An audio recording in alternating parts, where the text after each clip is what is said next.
AP cabinet లో జనసేనకు సముచిత స్థానం లభించింది. కీలకమైన శాఖలను జనసేనకు కేటాయించారు చంద్రబాబు. డిప్యూటీ సీఎంతో పాటు 6 శాఖలను పవన్ కు ఇచ్చారు. కాగా జనసేనకు ఏ శాఖలు ఇచ్చారో పట్టుబడి మరీ ఆ శాఖలను పవన్ ఎంచుకున్నారా? ఎందుకు? What's it?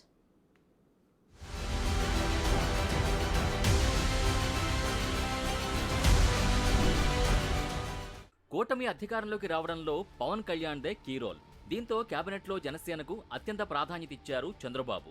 కీలకమైన శాఖల్ని జనసేన కేటాయించారు. అందులో పవన్ కళ్యాణ్ స్థాయిని ఏమాత్రం తగ్గించకుండా డిప్యూటీ సీఎంతో పాటుగా మొత్తం 6 శాఖలు ఇచ్చారు. పంచాయతీరాజ్, గ్రామీణాభివృద్ధి, గ్రామీణ నీటి సరఫరా, పర్యావరణం, సైన్స్ అండ్ టెక్నాలజీ, అటవీ శాఖల్ని జనసేనానికి కేటాయించారు. ముఖ్యమంత్రి చంద్రబాబు నాయుడు తర్వాత పవన్కే ఎక్కువ శాఖలున్నాయి.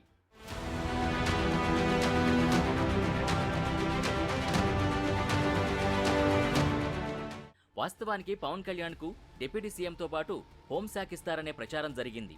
కీలక శాఖలు తీసుకునే అవకాశం ఉన్నా కూడా పవన్ కళ్యాణే వాటిని తీసుకునేందుకు ఆసక్తి చూపలేదని తెలుస్తోంది. ఎందుకంటే హోం, ఆర్థిక శాఖల్లో మంత్రిగా ఉంటే ప్రజలతో ఎక్కువగా ఉండే అవకాశం ఉండదు. కానీ పంచాయతీ, గ్రామీణాభివృద్ధి లాంటి శాఖల్లో మాత్రం ప్రజలతో మమేకమవ్వచ్చు. గ్రామీణ ప్రాంత ప్రజలకు మరింత చేరువయ్యే అవకాశం ఈ మంత్రిత్వ శాఖలో ఉంటుంది. అందుకే పట్టుబట్టి మరీ పంచాయతీరాజ్, గ్రామీణాభివృద్ధి మరియు గ్రామీణ నీటి సరఫరా శాఖల్ని పవన్ తీసుకున్నట్టు తెలుస్తోంది.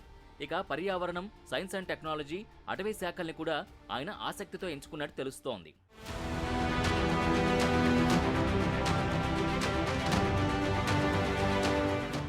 మరోవైపు రాష్ట్ర వ్యాప్తంగా ప్రజలందరితో సంబంధం ఉన్న పౌర సరఫరాల శాఖ కూడా జనసేనకే దక్కింది. పవన్ తర్వాత పార్టీలో నెంబర్ 2గా ఉన్న నాదెండ్ల మనోహర్కి ఈ కీలకమైన శాఖ ఇచ్చారు.